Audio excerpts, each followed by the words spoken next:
Tired of the everyday routine?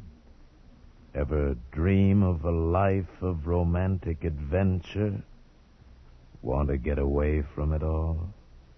We offer you Escape. Escape, designed to free you from the four walls of today for a half hour of high adventure.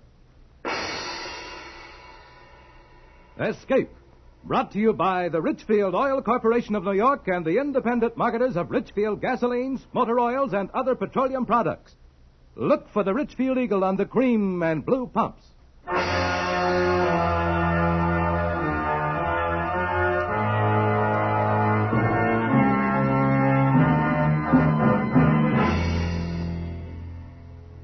Tonight, we escape to New Orleans during Mardi Gras, behind the gaiety of which lies a nightmare world of terror and death, as John and Gwen Bagney tell it in The Man Who Stole the Bible.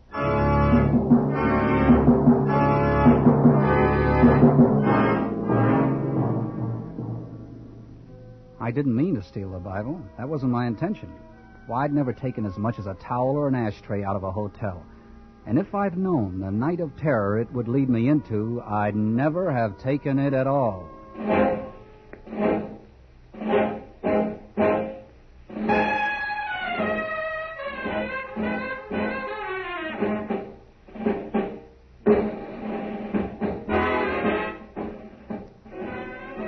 Mardi Gras, New Orleans, a gay time, a lot of laughs, if you're in on it. But me, I was stuck in a stuffy hotel room waiting for a call from the boss. And the sound of all those people out on the street having fun got on my nerves. Operator? This is Mr. Cummings, room 302. Whatever happened to that bellhop I sent for? Will you speak louder? I can't hear you, sir. I said... just a minute. Operator. Operator! What was it you wanted? Look, I want a bellhop. I want him to bring me something to read. Anything. You said half an hour ago he was on his way up. Hasn't he answered your call yet, Mr. Cummings? He has not. Well, I'm sorry, sir. The hotel is so crowded. The Mardi Gras, you know, it's almost impossible. Just a minute. Look, operator. Operator. Oh, nuts.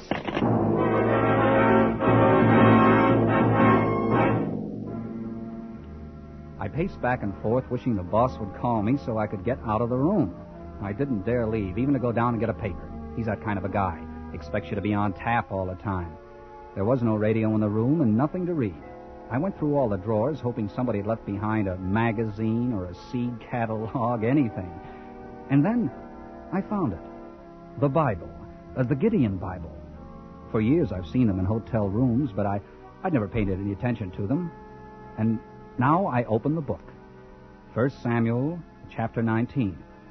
I lay down on the bed and I started to read.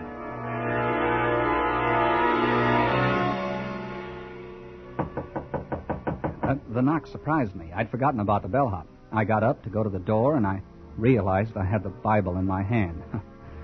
It's a fine thing when a man feels embarrassed caught reading the Bible, but that's how I felt.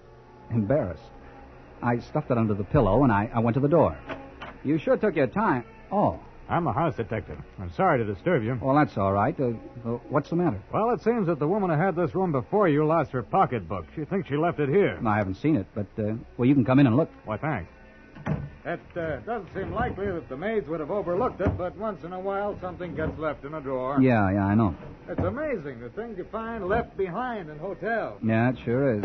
Oh, no, it's not here. Sorry to have intruded on you. That's all right. Good night. Good night.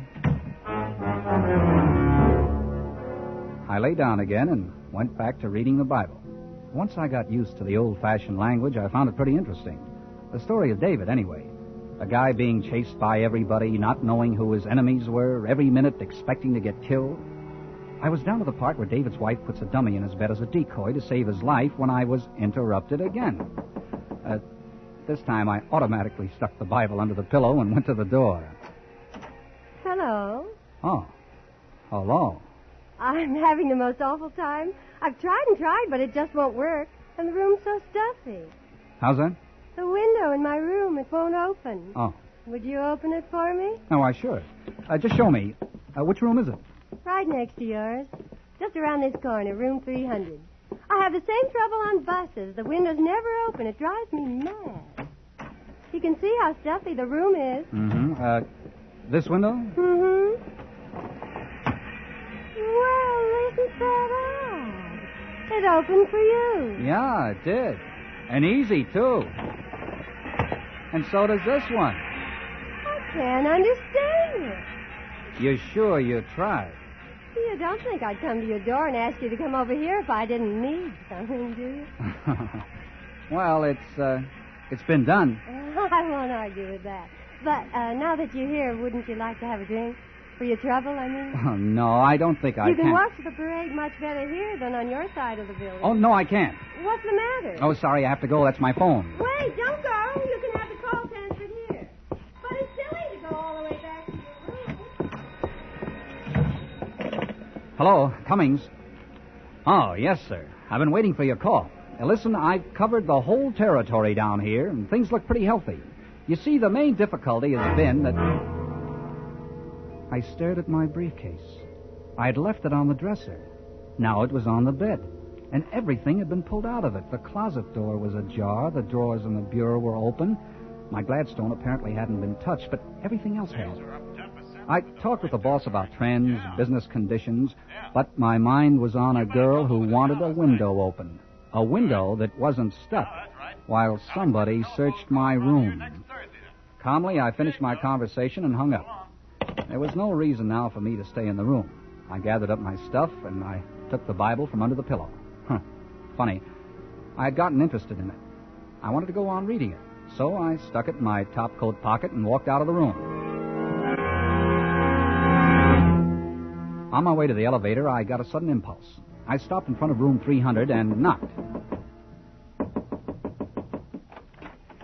Where's Nobody here now, mister. The lady checked out. Oh, but that's impossible. I was just here. I don't know anything about that, but she checked out a couple minutes ago, and I got to clean up after her right now. I'm going to be glad when Mardi Gras is over.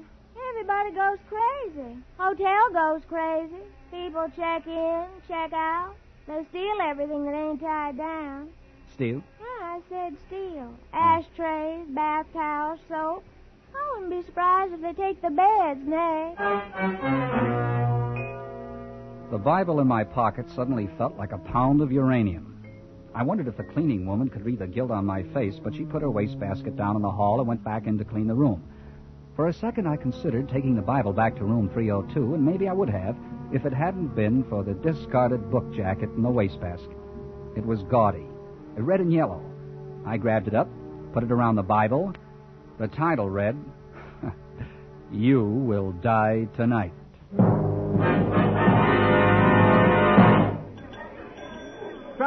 Front boy. Well, all those bellboys, I swear, I'll go out of my mind. Oh, checking out, Mr. Cummings. Mm-hmm. Now, let me see. You were in room... 302. 302? Yeah. Oh. Well, what's the matter? I've had so much trouble over that room. I was supposed to hold it for a lady, but you can't keep rooms vacant during Mardi Gras. I gave her the room next to yours, but she kicked like crazy to the manager. Next to me? Yes, room 300. She checked out just a few minutes ago. I don't know what this is all about, but there's something peculiar going on in room 302. Peculiar? I didn't mind the house detective coming in to look for the purse, but I didn't like having my stuff searched while I was out of the room. Searched? Yeah, I said searched. You say the house detective did that? He said the woman who had the room before me left a purse, Oh, and but he came that's impossible. Well, what do you mean? A man had the room ahead of you. Oh, yes, I'm positive of it. Just a minute. I got the register right here. I'll take... Yes, a man, a Mr. Gregory. The house detective isn't on duty today, but when he comes in tomorrow, I'll tell him that... Not on duty. Well, then what was he doing in my room? Today? Of course, tonight. A tall guy with black hair. There's He came in some mistake, Mr. Cummings. Our house detective, Mr. St. Clair's his name, is short and bald, and he hadn't been in the hotel all day. He's homesick. It had the makings of an interesting little intrigue. But I left the mystery of room 302 with the room clerk and went to the cigar stand. It was 8 o'clock. My train wouldn't leave until midnight. Yes, sir. What'll it be? Cigarettes or cigars? Cigars. 3 Coronas. No, make it 6. Always like to sell cigars. Men don't smoke cigars like they used to. Cigarettes, that's the fashion today, but give me a good cigar every day. Sounds like somebody's having a good time. Oh, they all have a good time during the carnival. Say, I wonder where I could check my bag and briefcase for a little while. Oh, going to see the parade? Yeah, I thought I would. Mill around a little bit. I've got a couple hours to kill. Well, I'd be glad to keep it for you. I'm on duty till midnight. Oh, would you? Well, it's mighty nice of you. Oh, don't mind it at all. Mardi Gras is something to see. You shouldn't miss it. But you'll have more fun if you rent a costume. The hotel's got them for rent, you know. No, thanks. I'll go as I am.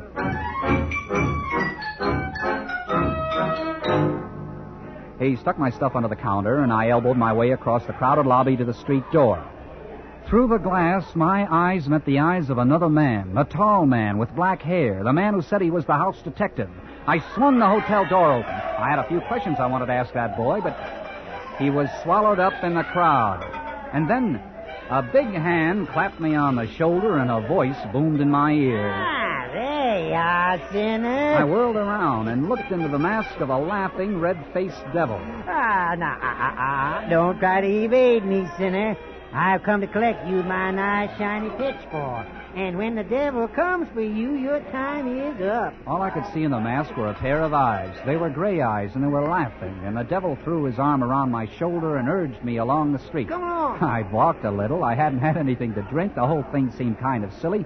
But before I knew what happened, a clown grabbed my other arm. Let's take the sinner to the fiery furnace. And the two of them, the devil and the clown, were propelling me down the street into a car. Come along, sinner. Fiery furnace. Hey, wait a minute, fellas. Oh, the sinner is reluctant. Push him in, clown. Hey, now, look. Get in, sinner. Hey, you guys. Hey, let me out. Look, where are we going? All right. Let's have it. Have what? The Bible. The Bible you took out of room 302. The Bible? You're not drunk.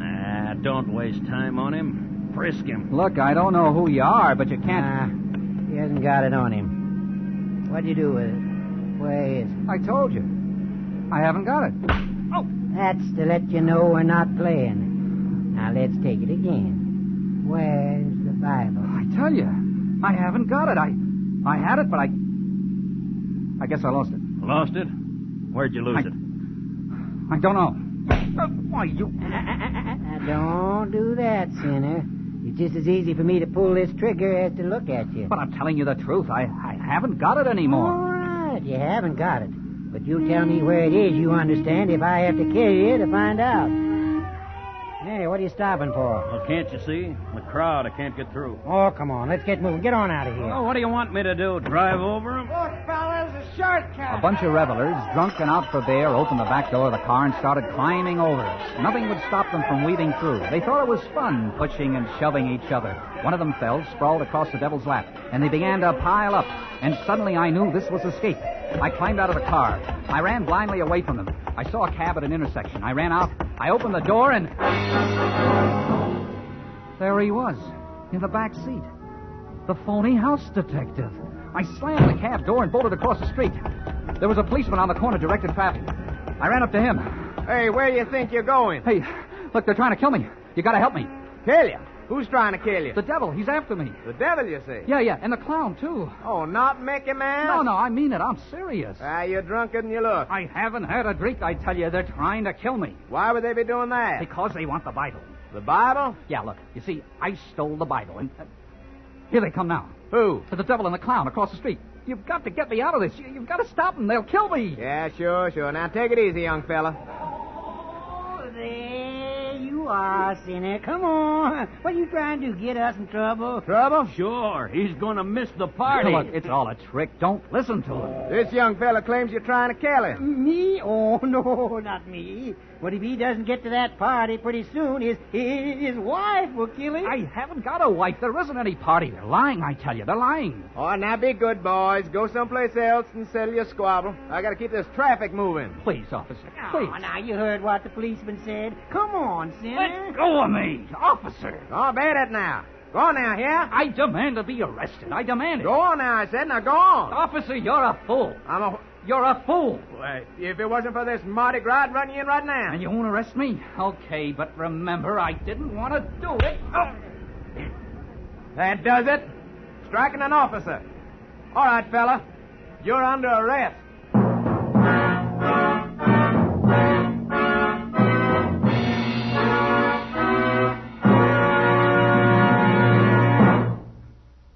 Xylene, That's a word to remember, for xylene is one of the highest octane gasoline components known to science. And xylene benefits you when you buy Richfield gasoline. Why? Because today, every gallon of Richfield gasoline contains xylene.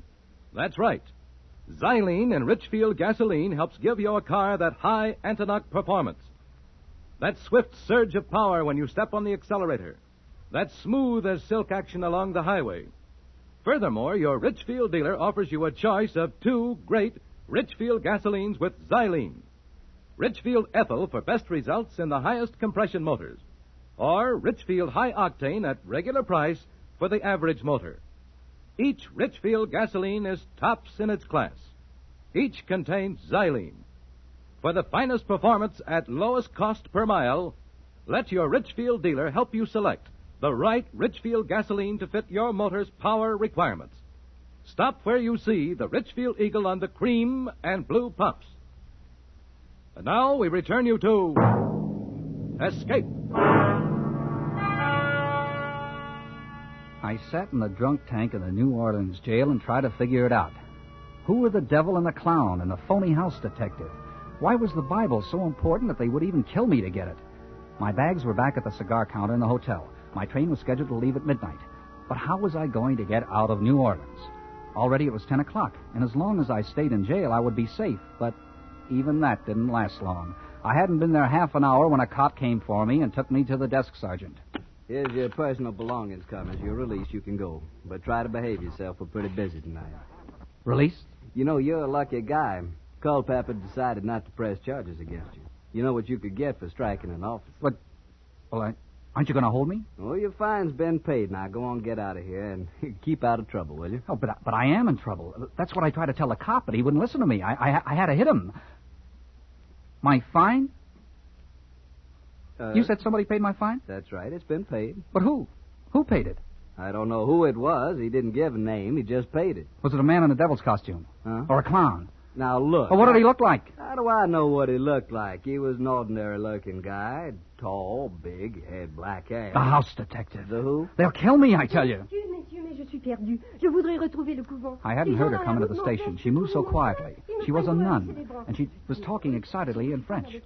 I wasn't paying much attention to her. I was thinking instead of my own problem. The house detective had paid my fine. He wanted me out of jail. He wanted me loose on the street. Why?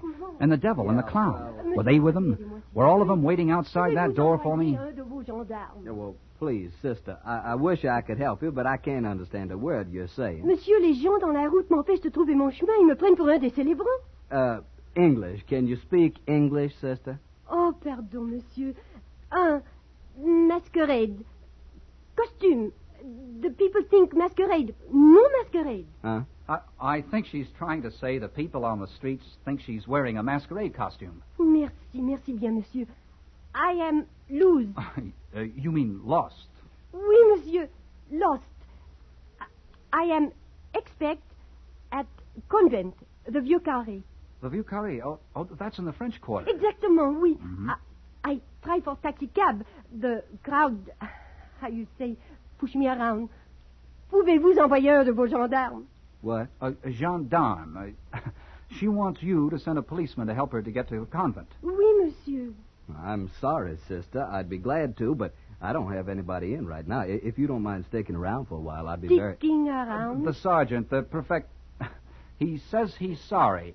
If you will wait, there is no one available right now to help you. Wait a minute. The nun stood there, frightened and bewildered, out of place in the police station. But for me, it was a miraculous break. Sure, I could walk out of that police station with her. And if they were waiting outside, waiting to get me, I could walk right by them. They wouldn't dare touch me as long as I was with a nun. I could take her to the convent, and once there, I'd be safe.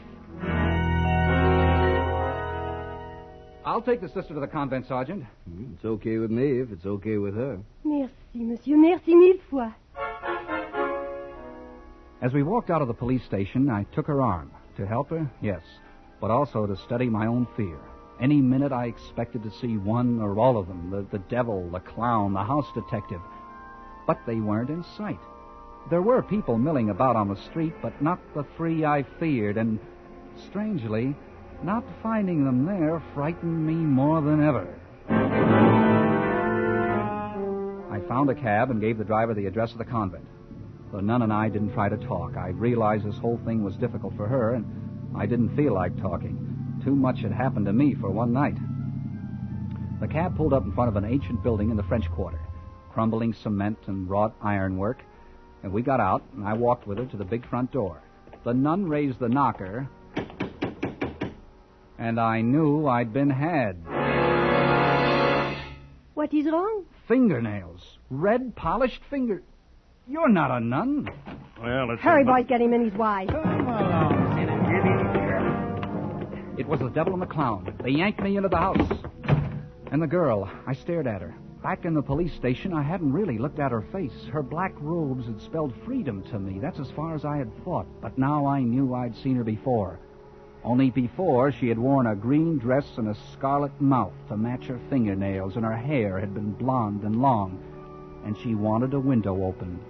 A window that wasn't stuck. You given us a lot of trouble. Look, I'm sorry. We've been very patient. Now we want the Bible. I told you before, I don't have it. You had it? Yeah, I had it. I took it. I don't know why I took it, but I lost it. All right. Who sent you to get it? I'll handle him. All right. Who you working for, Poloni? Look, there's some mistake. I'm a salesman. I sell washing machines. You're lying. Look, I tell you. Where's the stuff? Has Poloni got it? What stuff? I don't know any Poloni. What are you slapping me around for? I won't get you any point. Oh. Let me talk to him.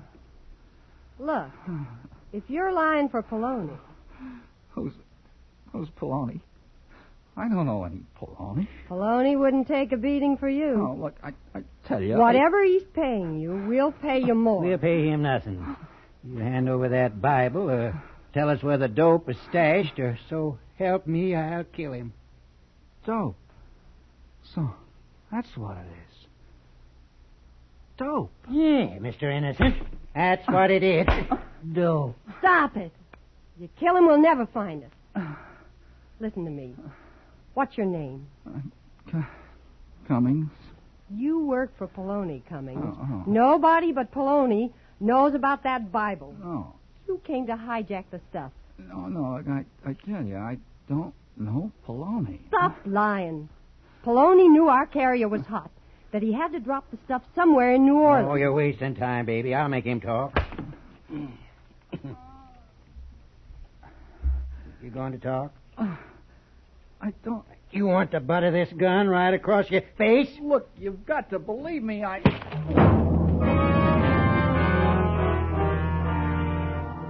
He hit me with the gun.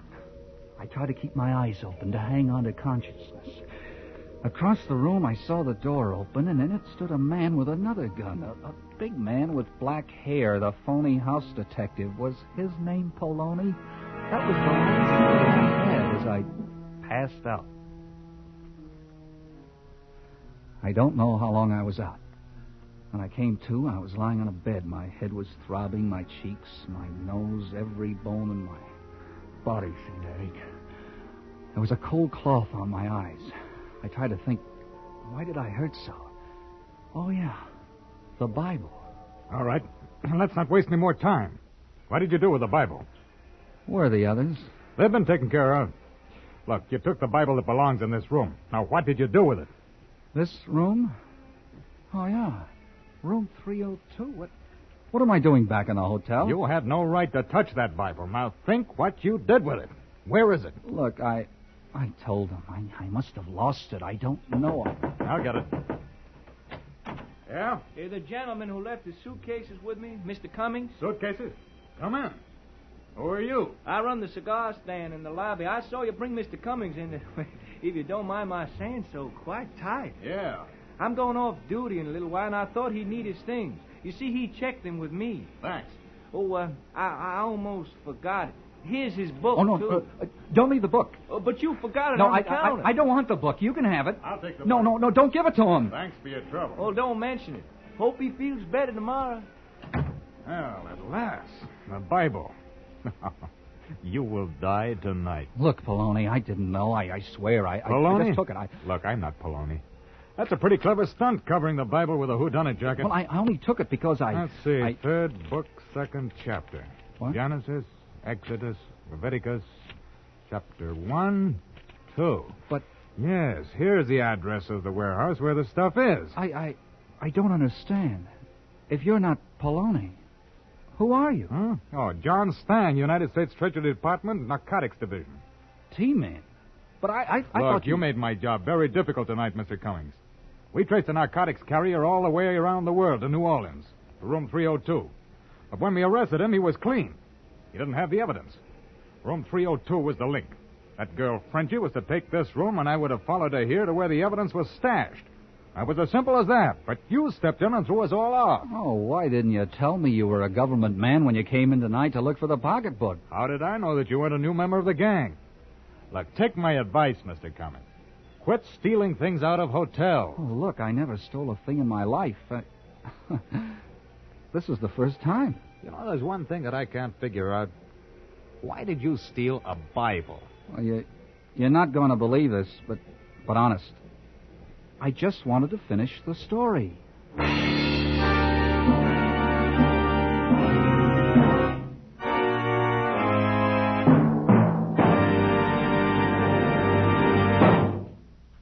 Attention, baseball fans.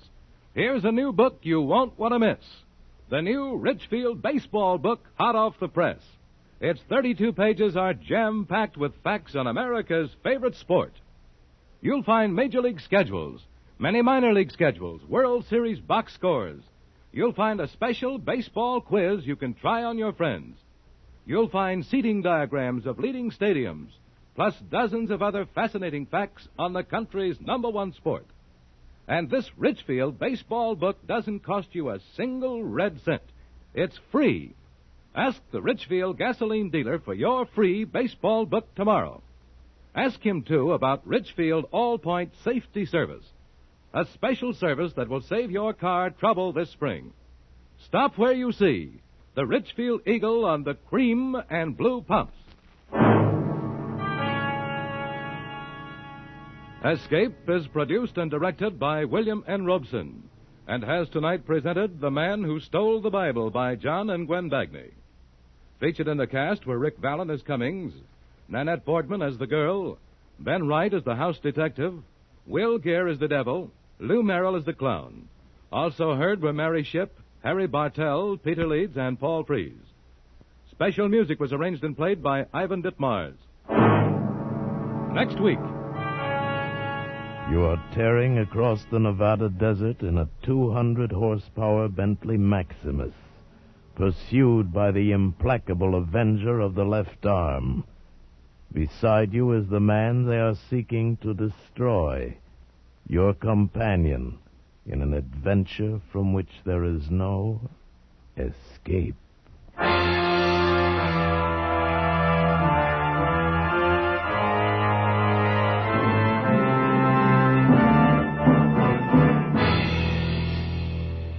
Next week at this time, the Richfield Oil Corporation of New York invites you to escape with the story of a foreign spy who sought to renounce the left arm and become once again an American citizen. As Hildegard Tylett tells it in her exciting new novel, The Rim of Terror. Be listening. Goodbye then until this same time next week, when once again we offer you Escape. This is CBS, the Columbia Broadcasting System.